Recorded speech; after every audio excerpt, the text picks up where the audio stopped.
Muito bem, vamos à nossa aula de ensino religioso. Então seja bem-vindo aí, meus queridos alunos. Espero que esteja tudo bem com você, com sua família. Então vamos à nossa aula de ensino religioso, Escola Profissional Dom Bosco. Eu, professor Ismael. Hoje, dia 28 de 2020, 28 de abril de 2020.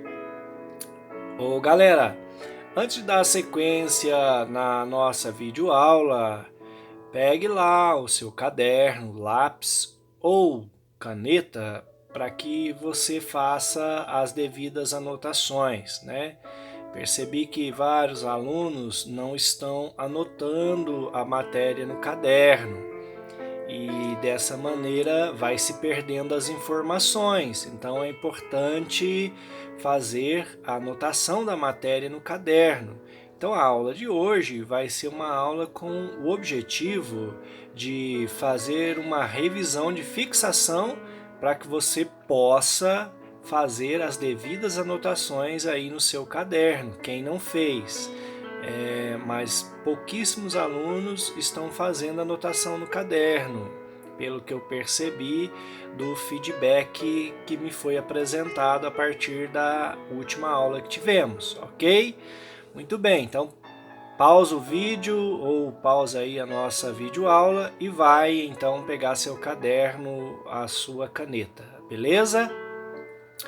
Muito bem, caderno, caneta na mão, vamos dar sequência então à nossa aula de revisão e fixação. Muito bem, então vamos fazer uma revisão geralzona, ou melhor, uma revisão geral do que nós já estamos vendo sobre a questão da morte, né? Então, rapidinho, escatologia é o estudo da morte.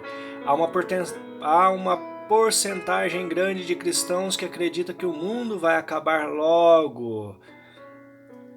Vimos sobre a banalização da morte, né? Estamos acostumados com a morte do outro, mas não a nossa morte. A morte vai se tornando até causa de diversão. Vimos a morte social, que o indivíduo está vivo biologicamente, mas morto para a sociedade. Vimos a privatização da morte, ou seja, o morrer está deslocando das casas para os hospitais. Vimos sobre o medo da morte e estamos vendo sobre o medo da morte. Então veja bem, esse slide dá uma síntese geral do que nós já estudamos. Então, é importante você ter esses pontos aí anotados no seu caderno e até mesmo o desenvolvimento desses tópicos, né? Mas basta você acessar a aula anterior. Essas aulas eu estou deixando ela lá no canal do YouTube, né? Um canal que eu abri justamente aí no decorrer dessa quarentena, mas é bom que as videoaulas ficam gravadas lá, você pode ver quando quiser. Então, se tiver dúvida em algum desses itens, acesse a aula lá novamente no YouTube e faça as anotações adequadas, beleza? Então, feitas as anotações, não, eu ainda não terminei. Faça pausa aí no vídeo e faça as suas anotações e vai dando play de acordo com as suas anotações, tá bom? E nós vamos dar sequência aqui na nossa aula. Então veja bem, rapidamente, nós vimos sobre a questão do medo psíquico. Então você coloca aí medo psíquico. E o que é de fato o medo psíquico? Galera, o medo psíquico, nós vimos, não é normal, certo? Por quê? Porque o medo psíquico é considerado o medo causado pelas religiões, tá bom? Então esse medo não é normal. É aquele medo que as religiões trazem com ameaça de condenação, ameaça de inferno, e aí a pessoa fica com medo da morte. Por quê? Porque tem medo de ser condenada, tem medo do inferno, tem medo de sofrer flagelos eternos, beleza? Nós vimos aí uma pesquisa que católico tem muito mais medo da morte do que as pessoas participantes de religiões afros, ou até mesmo de católicos não praticantes. Então, os católicos praticantes têm mais medo da morte do que os católicos não praticantes. Isso não é normal, ok? Fatores que influenciam no medo da morte. Então, eu apresentei para vocês 2 fatores, certo? O primeiro fator que eu apresentei é como é apresentado o além para a pessoa. Se a pessoa recebe uma informação, uma orientação negativa sobre o pós-morte, ou seja, para aqueles que acreditam no pós-morte, então ela vai ficar angustiada em relação ao tema morte. Por quê? Porque ela tem uma visão negativa do além, certo? Imagina aí, lembra que eu dei o exemplo de João Batista e de Jesus, né? Enquanto João Batista severamente dizia: convertei-vos, pois a grande ira do Senhor se aproxima. Olha que pedido, né? Converta, mas não converta por amor não, converta por medo. Por quê? Porque a ira do Senhor está chegando. Em contrapartida, Jesus diz: alegrai-vos, pois o reino está presente entre vós. Então, aqui um exemplo bíblico bastante interessante para nós, apresentando o além de uma maneira negativa, com ameaça, e o outro apresentando o além de uma maneira gostosa, agraciada, leve, saudável, certo? Muito bem, vão anotando. Não deu tempo de eu anotar, faça pausa, anote e depois dá play no vídeo, certo? Segundo fator, a imagem de Deus. Então, de acordo com a imagem de Deus que a pessoa tem, ela vai ter medo da morte. Se ela tem uma imagem de um Deus muito severo, punidor, castigador, ela vai ter medo da morte. Por quê? Na morte eu vou me encontrar com esse Deus maluco, esse Deus vai me castigar, esse Deus vai me condenar. Então, a imagem que a pessoa tem construída de Deus também faz a diferença. Jesus sempre apresentou uma imagem de um Deus misericordioso, de um Deus compassivo, compreensivo, bem diferente da imagem que o templo apresentava a partir das suas autoridades judaicas, os sacerdotes, os sumos sacerdotes, os mestres da lei, os escribas, certo? Bom, então o segundo fator aí que nós estamos apresentando nesse quesito aqui é a imagem que se tem de Deus, certo? Se eu tenho a imagem de um Deus muito severo que vai cobrar de mim o último centavo da minha existência, eu estou sujeito então a ter muito medo do quesito morte, né? Uma pergunta pessoal: quem é Deus para você? Você crê em Deus? Que imagem você tem de Deus na sua vida, certo? Muito bem. Vamos aí caminhando para a conclusão da nossa revisão de fixação. No século IV, o ícone de Jesus Bom Pastor foi substituído pelo ícone de Jesus Pantocrator. O que é o Jesus Pantocrator? É o imperador do cosmos, é essa criatura horrorosa aí. Veja aí, uma fisionomia bastante assustadora. Então, a imagem de Jesus Bom Pastor, que é essa imagem dócil, acolhedora, afagadora, essa imagem foi substituída no século IV por esta imagem aqui para justificar o poder do império. Olha que sacanagem, né? Então, uma imagem bastante carrancuda, poderosa, entrou no local da imagem de Jesus Bom Pastor, justamente para justificar o poder do império. Muito bem, por isso imperador do cosmos. Esta aí então é a imagem de Jesus Bom Pastor. Então é muito dócil ter esta imagem ao invés desta imagem, ok? Então, dando sequência, veja bem, eu vou apresentar aí agora para vocês as 5 questões da aula passada. Muitas pessoas não copiaram no caderno, né? Eu disse, é importante copiar. Eu disse, eu não copiei, eu só enviei. Tem que copiar. Então aí, ó, oportunidade para você copiar. Vai dando pausa e copiando. Primeira questão. Em que sentido o mundo não melhora pelo fato de muitas pessoas cristãs acreditarem que ele vai acabar logo? Essa é a pergunta. Resposta. A resposta é a seguinte. É no sentido que se o mundo vai acabar logo, que sentido tem investir em sua melhoria? Exemplo, uma casa que vai ser demolida no final do ano jamais será reformada no corrente ano, certo? Então, para uma pessoa que crer que o mundo vai acabar logo, para esta pessoa não tem sentido investir em um mundo melhor, haja vista que o mesmo vai acabar, certo? Segunda questão, então. O que as pesquisas na área de psicologia afirmam em relação ao nosso estudo sobre o momento da morte? Veja o que as pesquisas afirmam. A psicologia afirma que em toda a existência humana, ou melhor, em toda a existência de um indivíduo, o momento em que ele mais desejará alguém do lado é o momento da morte física do próprio, certo? Então, essa é a resposta da segunda questão. Vamos para a terceira questão.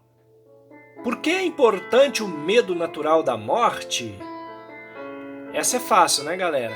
Por que é importante o medo natural da morte? É importante devido que tal medo impede o indivíduo de cometer alguma loucura que coloque a vida em risco. Ou seja, o medo natural ele preserva a vida. Muito bem. Anotando aí, né, galera? Vai pausando e anotando as questões e as respostas. Ou, se você já tem, vai só aí fazendo a sua devida correção, acrescentando, ou, ao mesmo tempo, apenas confirmando a sua resposta. Penúltima questão. O que é medo psíquico? Acabamos de ver na nossa revisão hoje mesmo, né? Então vamos lá para a resposta. É o medo causado pelas ameaças, sobretudo no âmbito religioso. Exemplo, serás condenado ao inferno. Essa é uma ameaça que provoca medo psíquico da morte, né? Imagina, eu vou morrer e vou estar sujeito a uma condenação eterna, uma condenação de inferno. Beleza? Última questão. Cite 2 fatores que influenciam no medo da morte. Falamos dele hoje ainda na revisão, né? Primeiro fator, então vamos lá. Como se apresenta o além, e o segundo fator, a imagem que se tem de Deus. Exemplo, né, o Jesus Pantocrator, que substituiu a imagem do Jesus Bom Pastor, certo? Muito bem, galera. Então aí foi a revisão, possibilitando então você que não havia anotado essas questões no caderno de fazer as anotações aí no seu caderno. Porque mais vale um caderno velhinho de folhas amarelas, talvez até amassado, do que uma mente brilhante, porque a mente brilhante vai esquecer, mas o caderninho de folhinhas amassado anotado vai ficar registrado lá, beleza? Então registre. Galera, agora um tema novo. Vamos dar mais uma avançadinha na nossa reflexão sobre o tema da morte. O que eu chamo de fuga? Veja bem, tem muitas pessoas que fogem desse assunto, né? Nem gostam de falar da morte, como se falar da morte atraísse mau gouro, né? Atraísse coisas ruins, atraísse tristeza. Mas, galera, a morte é algo natural na nossa existência, né? Sobretudo na realidade quando nós olhamos para ela no sentido de metamorfose, transformação, né? Eu só vou experimentar uma fase nova se eu morrer para a fase velha. Então, é aquilo que nós víamos, né? O zigoto tem que morrer para zigoto para se tornar um embrião. O embrião tem que morrer para embrião para se tornar um feto. O feto tem que morrer para feto para se tornar uma criança. E vem então um momento doloroso, que é ter que morrer para a vida intrauterina para vir à luz a esse mundo. E assim sucessivamente, ok, galera? Mas tem pessoas que optam em não falar da morte, até foge desse assunto, ok? Muito bem, galera, dentro do tema ainda medo da morte, diante do medo da morte, sobretudo esse último medo que nós falávamos, que é o medo causado pelas religiões e sobretudo aqui pela mensagem cristã. Então, diante do medo causado pela mensagem cristã, que ocorre sobretudo a partir dos ensinamentos feito aí na nossa pesquisa que eu apontei sobre o católico, que tem muito mais medo da morte do que as demais religiões. Então, o que ocorre diante desse medo? Surge a doutrina da reencarnação. Como assim? Ué, galera, porque a mensagem cristã, ela enfoca a ressurreição. Você vive uma única vida, morre e vai ser julgado. Diante dessa única opção, vem então uma resposta trazendo uma opção mais favorável ao indivíduo. Enquanto a mensagem cristã diz: você só tem uma vida e diante dessa vida você será julgado, nós temos aí então a doutrina da reencarnação. E o que diz essa doutrina? Bom, vamos lá, galera. Essa doutrina diz o seguinte: se você não conseguir chegar à vida plena ainda nesta vida, terás outras chances, pois poderá evoluir nas futuras vidas até atingir a plenitude do karma. Então, segundo essa doutrina, é possível ter várias vidas consecutivas até você chegar na plenitude do karma, ou seja, numa vida plena, através do seu esforço consecutivo em vidas consecutivas, certo? Muito bem, então essa doutrina, ela vem trazendo essa informação. Então veja bem, mediante uma única alternativa da fé cristã, que seria você morre ou vai ser condenado ou vai ser absolvido, a reencarnação ela oferece mais possibilidades de plenitude. Se você não conseguiu nessa vida, tem outra,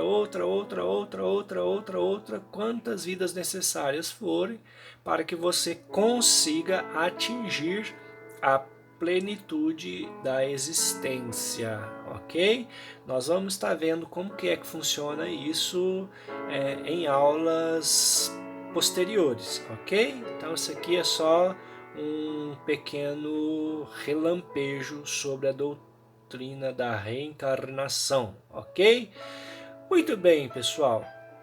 Nós temos uma outra postura diante da morte, que é o ateísmo, certo? Então, para os ateus, tudo termina com a morte. Por isso não se preocupam com salvação, com céu, com inferno. Eles vivem a evidência, certo, galera? Então, para os ateus, não existe esse assunto de pós-morte. Morreu, pronto, acabou, ok? Galera, para irmos encerrando então já a nossa aula de hoje, porque haja vista que vocês fizeram as anotações, então para não ficar muito cansativo e extenso a nossa videoaula e as suas anotações, vamos encerrar aqui a nossa aula com as 3 respostas para a morte. Essas 3 respostas são: primeira resposta, ressurreição. Ressurreição é a resposta da fé cristã. Você tem uma única vida, você morre e ressuscita. Segunda resposta, reencarnação. Você tem uma vida, morre e não está pleno, então você vai reencarnando em quantas vidas necessárias forem até chegar à plenitude do karma. E a terceira resposta para a morte é o ateísmo, ou seja, para o ateu, morreu, fedeu, acabou-se tudo. Galera, não existe outras respostas para a morte, apenas essas três respostas. Tá? Qualquer tradição, qualquer etnia vai pautar a resposta em relação à morte embasada numa dessas três respostas aqui: ressurreição, reencarnação e ateísmo. Certo? Muito bem, galera. Veja bem, então, abrindo aqui uma introdução para a nossa próxima aula. Há uma necessidade de uma nova compreensão da morte. Como assim? Veja bem, quando é que acontece a morte física? Será que é fácil identificar quando acontece a morte física? Então, provavelmente na próxima aula a gente vai estar refletindo sobre esse assunto. Quando é que acontece a morte física? Outra questão, o que é a morte de fato? E quando é que se consuma a morte física? Então veja bem, quando é que acontece a morte física e quando é que eu posso dizer está morto mesmo fisicamente? Beleza? Então nós vamos estar tratando desse assunto na nossa próxima aula, correto? Galera, haja vista que essa foi uma aula de revisão e ao mesmo tempo de fixação e para você anotar as questões, então eu não vou passar questões para vocês esta semana. Então basta você anotar no seu caderno, assista essa videoaula, pausa, anote no seu caderno e não precisa me enviar nada essa semana, tá bom? Basta você anotar no seu caderno, como eu disse, é importante porque a mente esquece, mas no caderno fica lá fixado, tá bom? Então, essa foi a nossa aula e não precisa enviar nada essa semana, é só você assistir a aula e seguir as orientações que eu fui pautando no decorrer da mesma. O importante é você ter esta aula anotada no seu caderno, tá bom? Um grande abraço, até a próxima aula. Fui!